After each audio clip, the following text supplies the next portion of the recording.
Ellen Barkin. La Bamba, the rock and roll story that went right to the top of the charts.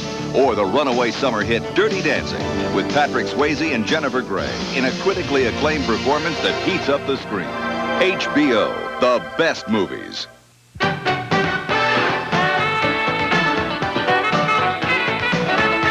The best in television. Nobody brings it home like HBO.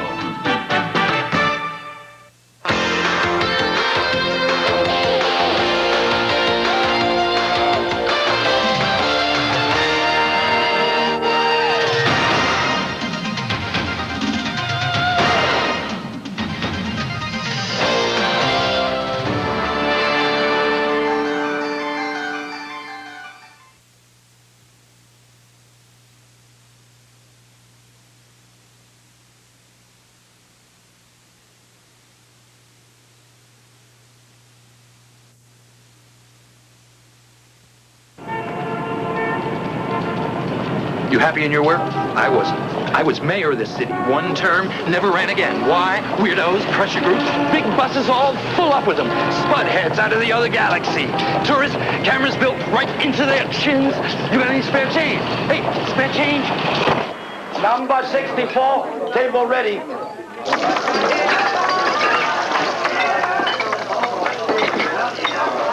Okay, what we got?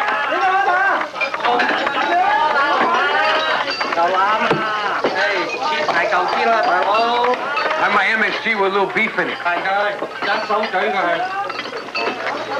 I told you to stop with the monosodium glutamate jokes. I was just trying to amuse the troops. I pay you for fast meat, not to be Henny Youngman. I have deliveries for you. No, please now. Dinner order getting cold. He's the boss. Don't ever cross the boss. 'Cause if you do, he'll take good care of you. Yeah, yeah. Genuflect and show him some respect. Don't mess with him or you'll never mess again. He's one step ahead. Turn a revenue. He's not on the phone. Takes to Pennsylvania Avenue. He's calling the shots now every day. Haven't you heard? He's the big shot. He's the big shot. Lenny! He's the big shot. Don't go anywhere. Daddy says you forgot the shrimp ball. All right. All right. He's the big shot. He's the big shot.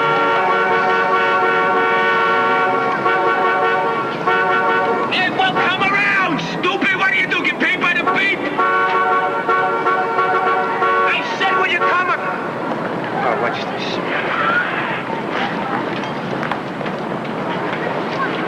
Hey, what are y'all doing down here? Hey, Joni, how you doing? Where's your hat?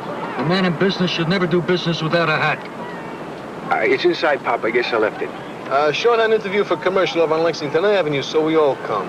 Pop, too. Hey, Sean, so how you doing? Julia Granoff, the casting director, says she thinks Sean got the job. Whoa, let's everybody not go off half-baked, huh? What she said was, it's between...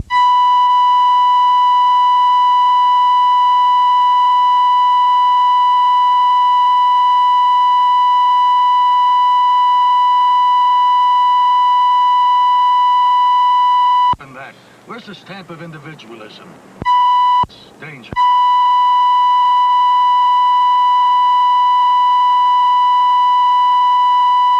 A bakery and pastry shop. All this time, did he ever ask to learn the business from me? Who's kidding who, Pop? You hated the bakery business. Oh.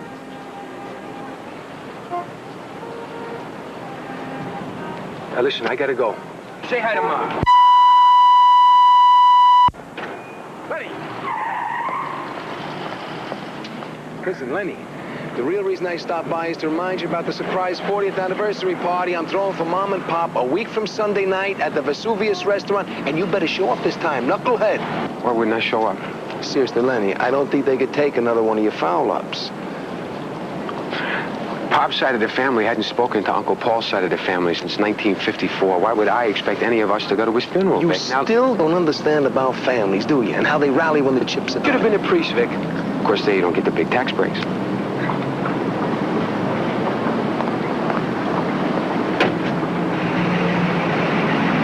Get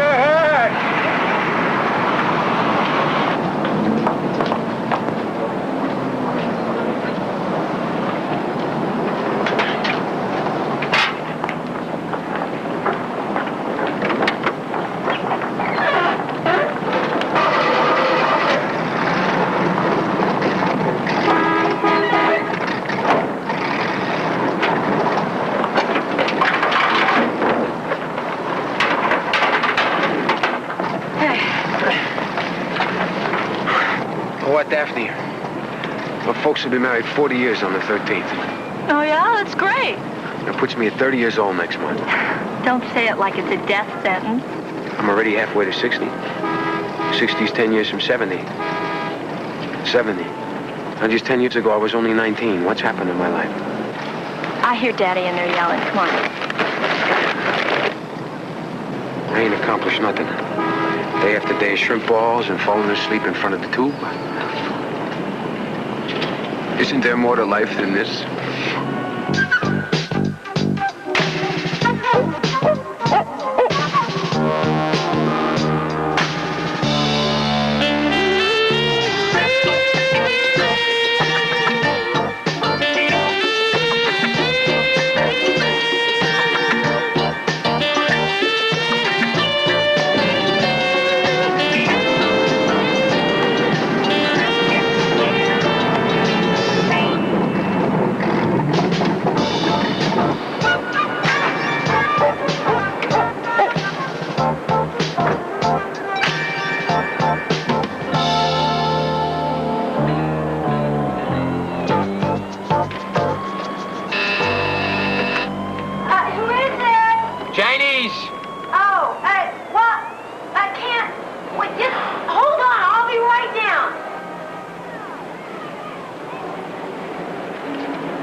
Come on in. You have to go upstairs. I don't have any money. Just...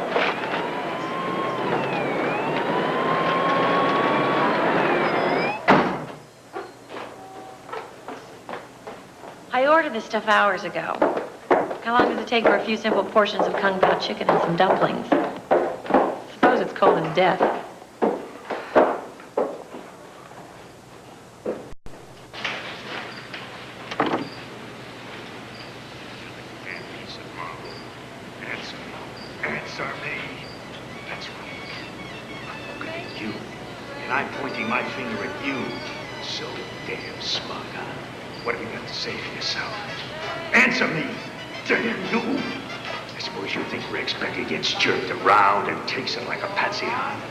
I suppose you think you're dealing with a real low vote. I'm not afraid of you. You don't bed my wife under my roof and get away with it. You don't take cards, do you? Come on, lady. We're not set up for that. It takes a machine and all. Well, look, just put it over there on the table. I don't know why I don't have any money.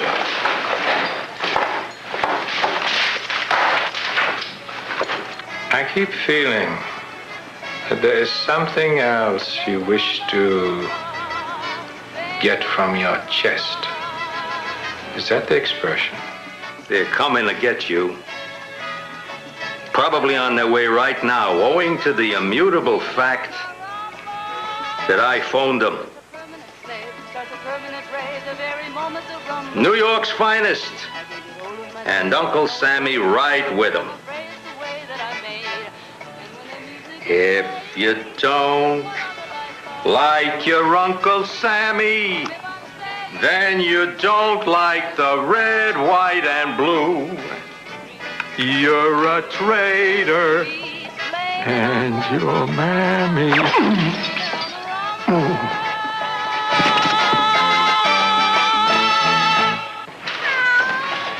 Lady, I got a carload of somebody else's prawns getting cold downstairs. But here's 10. Let me just... Rex! Rex! Oh, wait, stand up for yours. I don't know if you'll... Oh, hi, babe. I assume he's comatose as usual. Tonight, candles in containers. Isn't that marvelously tacky and decadent?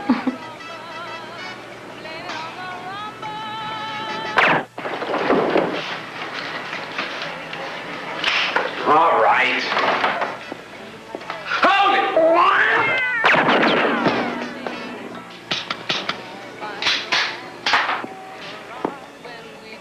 What are you doing? Oh, no, don't kill me! No!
Wait a minute. House of Wu?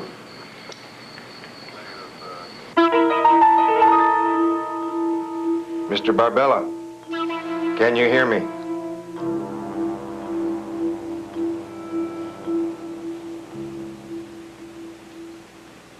St. Anthony? I'm a doctor. You have a bullet wound to your head, but there is no permanent skull or brain injury.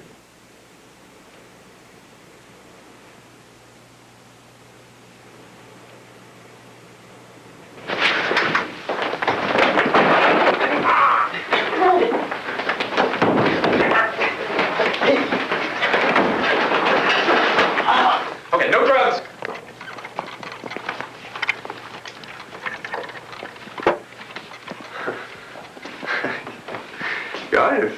Guys, a scriber.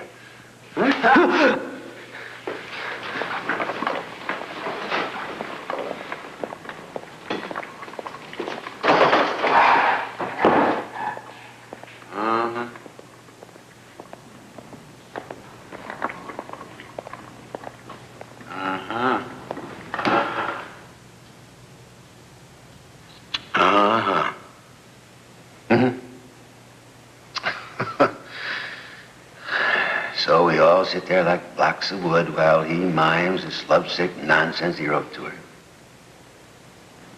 Well, it's embarrassing.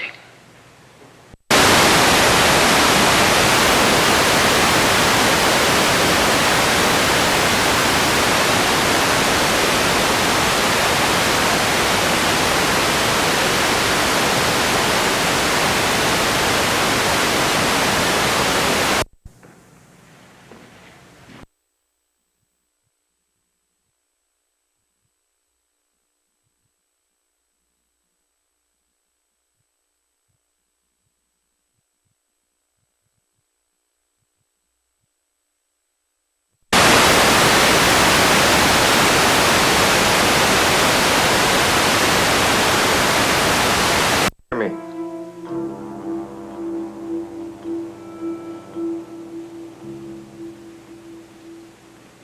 St. Anthony? I'm a doctor. You have a bullet wound to your head, but there is no...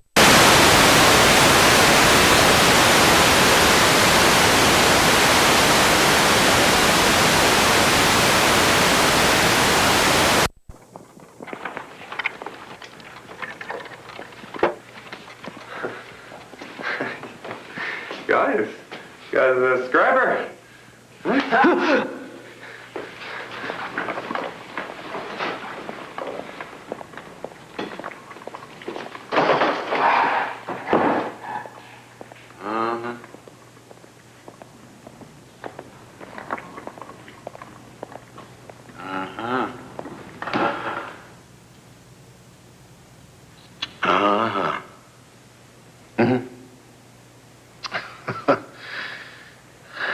So we all sit there like blocks of wood while he mimes his lovesick nonsense he wrote to her. Well, it's embarrassing. I know he's the groom, but... Well, she's your daughter, too. How do you like him? Oh, no, I'll grab the tux on Saturday morning before the ceremony. There is time.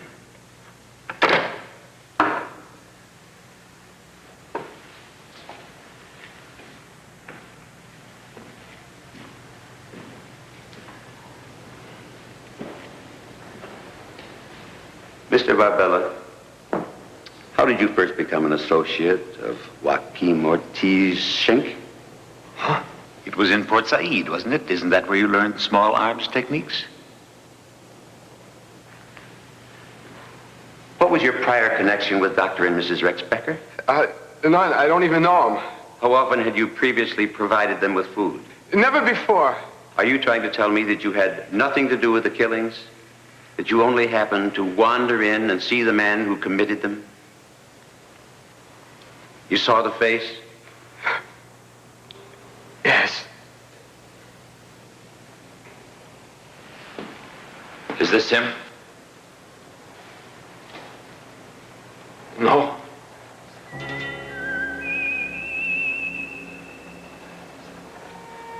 Well, Maybe. It looks a little like him. The shape of his head and all, but his chin and his hair, they're a lot different. Okay, let's flutter this man. What's fluttered? Can we get on with it? I don't know how long I can hold things with my department. What's fluttered? Who's the guy in the picture? If Dr. Becker was telling the truth when he phoned our duty officer, the man was Joaquin Ortiz Schenk, known to the media as Anatoly and possibly known to you as a comrade in arms. Anatoly? The terrorist. Is your name Leonard John Barbella? Yeah. Have you ever been to South Yemen? No. Is your father a United States citizen? Yeah, I told you that. Did you claim you left college in order to enter show business? Sort of. Listen, we've been through this 40 times. Did your father retire for health reasons from Victor's Breads and Cannoli on Broom Street? Yeah. Did they find him one morning just staring into his oven? Yeah, I told you that. Listen, he baked himself into a kind of depression. Yes and no answers, please. Is your name Leonard John Barbella? Yes, listen, where am I? Who are you people? And what the hell is happening to me?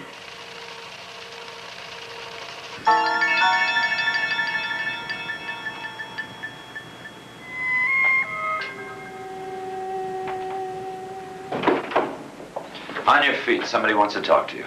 No, I've been letting myself get pushed around long enough.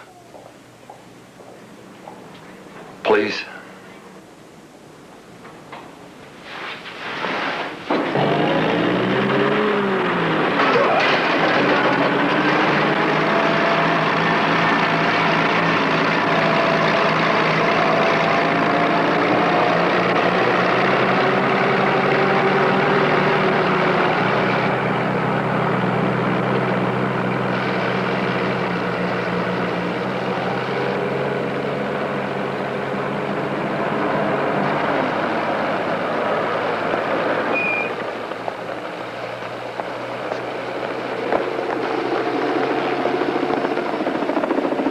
You'll excuse the junket. I wanted to have this preliminary conversation away from the ears of the New York Police Department.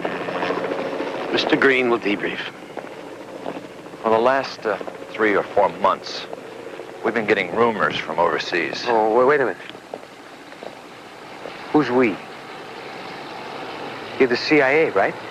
This is a domestic matter. As a citizen of the United States, you know that the CIA is forbidden by its charter to operate on domestic matters. Mr. Green. For months, we've been getting data, mostly out of Italy and what's left of Beirut, that Joaquin Ortiz Schenk, Anatoly, was due here in the U.S. Purpose? To supervise a long-range program of diplomatic killings and kidnappings. What are you telling me this for? Friday night, a Manhattan plastic surgeon, Rex Becker, called the police in a highly emotional state. He said he'd performed complete plastic surgery on the terrorist known as Anatoly, who for 3 weeks had been undergoing clandestine recuperation in the Becker home. When you walked into the Becker place, it must have been right when Anatoly was terminating the only witnesses who could identify his new face. But you created a wild card, a third person who could provide authorities with a description or a police sketch. Maron. We're banking on the fact that Anatoly's long-range mission is so important that he won't jettison because of one witness. We're also banking on the possibility that the witness could draw him out of hiding. You want to use me as bait. Listen, this guy killed a whole bunch of German industrialists who had police bodyguards and bulletproof cars. You think the Germans are tops in efficiency in military matters? That's a myth. Of course, we'll pay you. By procedure, we have to set you up as an agent under contract. We leaked to the press that the witness wounded at the Becker home, you, was the first government agent to arrive at the murder scene. This is why we need your active participation. We need your face. It gives Anatoly the chance to verify that the man who saw him is still alive. So we put you in a private hospital in New Jersey, one that we've dealt with over the years. And if Anatoly can still call in any favors in the KGB, they ought to be able to figure that much out for him. We've got to make him do the work, or he won't buy the cold cuts.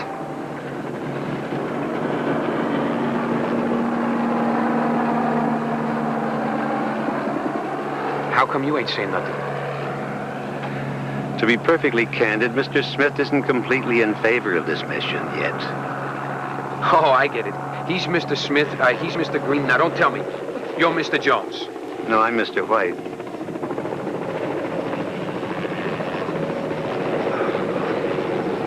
I don't know. Let me sleep on it.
Gentlemen, I think I'd like to talk with this individual privately.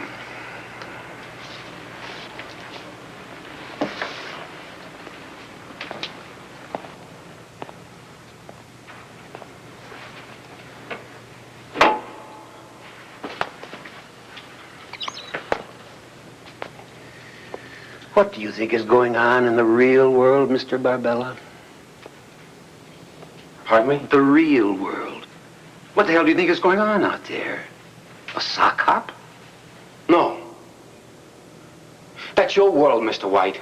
You and your friends in Anatolia. You got a different planet going from the regular people, you want my opinion. Is that right? Yeah, that's right. And I'm going to tell you something else, to be perfectly frank.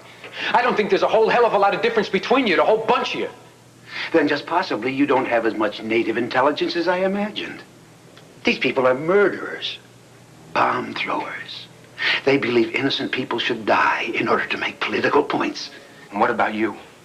Us, our side. You want to talk about lying, killing? You get people stirred up. You start riots, wars. One guy gets blown out of office because you don't like his friends. The other guy gets a throne, a bulletproof caddy, and a week in Vegas, even though he shoots his own people and yanks out their fingernails. You're all the same. And the rest of the world just tries to keep on keeping on. While you or Anatolia or whoever the hell else it is decides who's going to live and who's going to go down on any given day. You may be right about that. But if things get really bad and somebody decides to end our world, yours will go up with it. Interesting paradox. I'm sorry it isn't a merrier one, but there you have it. I'm a guy who delivers food for the House of Wu. I'm no secret agent. I'm just a victim of circumstance. Let's talk phraseology. When is a man a victim of circumstance? And when does he have an appointment with destiny?